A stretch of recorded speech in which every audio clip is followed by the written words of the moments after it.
কারণে আল্লাহ তাআলা এই সম্মান বাড়িয়ে দিয়েছেন। সাধারণ একটা থান কাপড়। আপনারা আরো শুনলেন আশ্চর্য হবেন, আল্লাহ রাব্বুল আলামিন একটা গাছের কাঠ, সাধারণ একটা কাঠ, এইটারও মর্যাদা আল্লাহ তাআলা বাড়িয়ে দিয়েছেন। এই কাঠটা যখন গাছ ছিল তখন এটার কোনো দাম ছিল না, কোনো মর্যাদা ছিল না।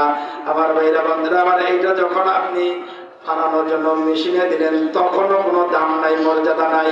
আর এই কাঠটাকে আপনি কাঠ মিস্ত্রির কাছে দিয়ে একটা রেহান বানিয়ে নিলেন, অথবা একটা কোরআনে কারীম রাখার জন্য একটা তাক বানিয়ে নিলেন, অথবা একটা টুল বানিয়ে নিলেন।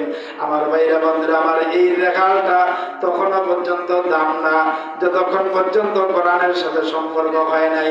এই রেখালটা আপনি বাজার থেকে কিনে নিয়ে এসেছেন, কিনে আনার সময় আপনি ব্যাগের ভিতরে রেখেছেন, তখনও আপনার কোনো অনুভূতি নাই। আপনি ব্যাগটা পায়ের কাছে রেখেছেন, কতবার ব্যাগের মধ্যে পা লেগেছে, তখনও আপনার কোনো অনুভূতি নাই।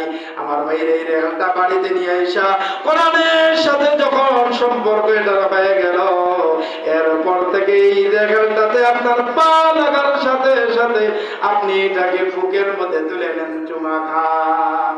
কি বলেন, ঠিক না? নেন কিনা? এই যে দাম বাড়লো, এই দামটা কেন বাড়লো? কোরআনের সাথে সম্পর্ক হওয়ার জন্য। আমার ভাইরা বন্ধুরা আমার, শুধু কি রেখালের দাম বাড়ছে না, না, আল্লাহ রাব্বুল আলামিন যে মাসে কোরআন নাযিল করেছেন এই মাসেরও দাম আল্লাহ তাআলা কি পরিমাণ বাড়িয়ে দিয়েছেন। বছরে 12 মাসের মধ্যে ওই মাসের দাম আল্লাহ তাআলা সবচেয়ে বেশি করেছে।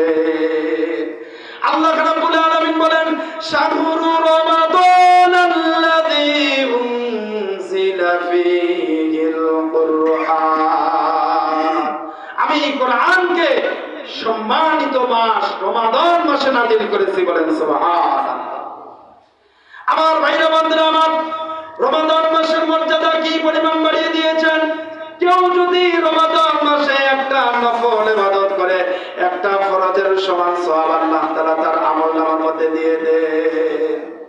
একটা ফরজের কেউ যদি আমল করে, একটা ফরজের যারা 70টা ফরজের সওয়াব তার আমলনামার মধ্যে দিয়ে দেন। বলেন সুবহানাল্লাহ। এই যে মাসের দাম আল্লাহ তাআলা বাড়িয়ে দিলেন, এই মাসের দাম কেন বাড়লো? কোরআনের সাথে সম্পর্ক হওয়ার জন্য। জোরে বলেন, কেন বাড়লো? কোরআনের সাথে সম্পর্ক হওয়ার। আমার ভাইরা বন্ধুরা আমার, শুধু কি মাসের দাম বাড়িয়েছেন না, না, এই কোরআনে কারীম যে রাতে আল্লাহ পাক নাযিল করেছেন ওই রাতের দাম আল্লাহ তাআলা বাড়িয়ে দিয়েছেন। আমার ভাইরা বন্ধুরা আমার, কোরআনে কারীমের মধ্যে আল্লাহ রাব্বুল আলামিন বলেন,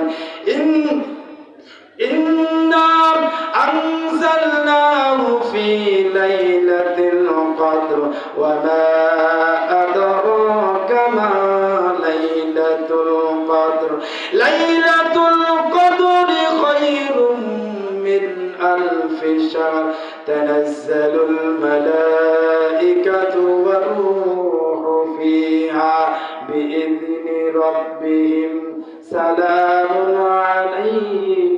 আমার ভাইরা বন্ধুরা আমার, এই আয়াতের এই সূরার শুরুতে আল্লাহ তাআলা বলেন, ইন্না আনজালনাহু ফি লাইলাতিল কদর, নিশ্চয়ই আমি কোরআনকে লাইলাতুল কদরে নাযিল করেছি। বলেন সুবহানাল্লাহ।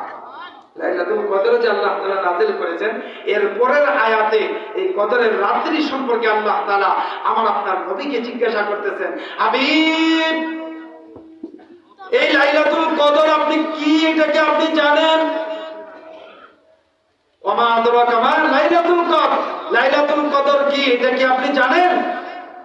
আল্লাহ রাব্বুল আলামিন প্রশ্ন করেন, আবার প্রশ্নের জবাব আল্লাহ তাআলা দিচ্ছেন, লাইলাতুল কদরি খায়রুম মিন আলফি শাহর, এই রাত্রিটি হলো 1000 মাসের চাইতে উত্তম। জোরে বলুন সুবহানাল্লাহ।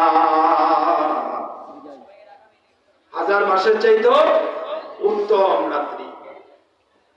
আমার ভাইরা বন্ধুরা আমার, তাহলে কোরআনে কারীমের সাথে সম্পর্ক হওয়ার কারণে মাসের দাম বেড়ে গেল, কোরআনের সাথে সম্পর্ক হওয়ার কারণে রাত্রির দাম বেড়ে গেল, কোরআনে কারীমের সাথে সম্পর্ক হওয়ার কারণে সাধারণ থান কাপড়ের দাম বেড়ে গেল, কোরআনের সাথে সম্পর্ক হওয়ার কারণে কাঠের একটা রেখালের দাম বেড়ে গেল।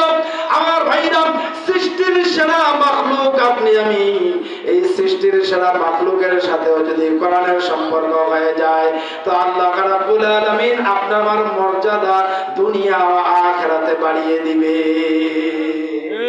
এই জন্য আমার ভাইরা এবার আমাদের মাঝে আলোচনা শেষ হোক, তখন স্লোগান দিবস সব দিবস কোরআনের আলোচনা আছে, কোরআনের আদব। আপনারা আবার অন্য কিছু বলে, এটা কোরআনের আদব। পরে স্লোগান হবে, পরে অসুবিধা নেই, আমরা স্লোগান দিব। কি বলেন, স্লোগান দিব কিনা? স্লোগান অবশ্যই আমরা দেব, স্লোগান লাগবে, স্লোগানের প্রয়োজন আছে। আমার ভাইরা, কোরআনের সাথে যদি সম্পর্ক হয়ে যায় তাহলে আল্লাহ তাআলা আপনার আমার মর্যাদা বৃদ্ধি করে দিবেন। আমার ভাইরা বন্ধুরা আমার, এই মর্যাদা আপনি আমি আপনার ব্যক্তি জীবন, পারিবারিক জীবন, সামাজিক জীবন, রাষ্ট্রীয় জীবন, আন্তর্জাতিক জীবন পর্যন্ত যদি এই কোরআনকে সুন্দরভাবে ঢেলে সাজাইতে পারি তাহলে এই কোরআনের মাধ্যমে আল্লাহ তাআলা দুনিয়ার মধ্যেও আপনাকে আমাকে সুখী সমৃদ্ধ সুন্দর একটা পরিবার, একটা সমাজ, একটা রাষ্ট্র আপনাকে আমাকে আল্লাহ তাআলা দিবেন। তার মানে হলো দুনিয়াতে আল্লাহ তাআলা আপনাকে আমাকে উত্তম হায়াত দান করবেন, আর আখিরাতে আল্লাহ রাব্বুল আলামিন আপনার আমার জন্য যে সুখময় স্থান জান্নাত তৈরি করে রেখেছেন, চিরস্থায়ী চির সুখের জান্নাত, এই জান্নাতের অধিবাসী আল্লাহ রাব্বুল আলামিন আপনাকে আমাকে করে দিবেন। এই জন্য মুহতারাম হাজিরিন, আমি আপনাদের সামনে যতক্ষণ পর্যন্ত আলোচনা করেছি, যে যতটুকু আলোচনা করলাম এর মধ্যে আমি এটাই বুঝাইতে চেয়েছি যে কোরআন আল্লাহ তাআলা মানবতার কল্যাণের জন্য নাজিল করেছেন। এই কোরআনকে যদি আপনি আমি আপনার আমার জীবনে ঢেলে সাজাইতে পারি তাহলে এই কোরআনের মাধ্যমেই, শুধুমাত্র কেবলমাত্র এই কোরআনের মাধ্যমেই একটা সুখী সুন্দর সমৃদ্ধ দেশ করতে পারে।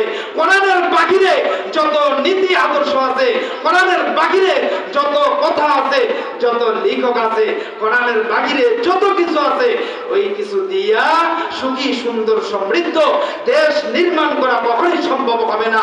কোরআনের বাহিরে যখনই চলে গেছে, আজকে স্বাধীনতার 53 বছর পার হয়ে গেছে, আমরা কোরআনের বাহিরে চলে যাওয়ার কারণে আমরা এই স্বাধীনতার সুফল আমরা আজও পর্যন্ত পাই নাই। শুধুমাত্র আমরা চোর, জুলুম, ডাকাত, দুর্নীতি এগুলোই শুধুমাত্র পেয়েছি। আমার ভাইরা বন্ধুরা আমার, আমাদের দেশটাকে যদি সুখী সমৃদ্ধ সুন্দর বানাইতে চাই, নির্মাণ করতে চাই, তাহলে কোরআন ছাড়া আর অন্য কোনো ভাবে আমরা করতে পারবো না।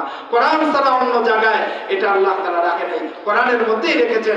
আসুন আমরা আমাদের জীবনকে কোরআন দিয়ে ঢেলে সাজাই, আমাদের জীবনকে কোরআনের হুকুমগুলো দিয়ে, কোরআনের আইন দিয়ে আমাদের জীবনকে, আমাদের সমাজকে, আমাদের রাষ্ট্রকে ঢেলে সাজাই। আল্লাহ রাব্বুল আলামিন আমাদের সকলকে তৌফিক দান করেন, বলেন আমিন। আমার নাম তো আপনারা সকলেই জানেন, আমরা তো এইখানকার নিমতলায় মসজিদে আমি ইমাম খতিবের দায়িত্বে আছি। আর কেউ যদি আমার আলোচনা পেতে চান, ইউটিউবে কিন্তু আমার আলোচনা আছে, আমার নাম দিয়ে যদি সার্চ দেন তাহলে ইউটিউবে আমার অনেক আলোচনা পাবেন। আল্লাহ তাআলা আমাদের সকলকে কবুল করেন। আসসালামু আলাইকুম ওয়া রাহমাতুল্লাহি ওয়া বারাকাতুহু।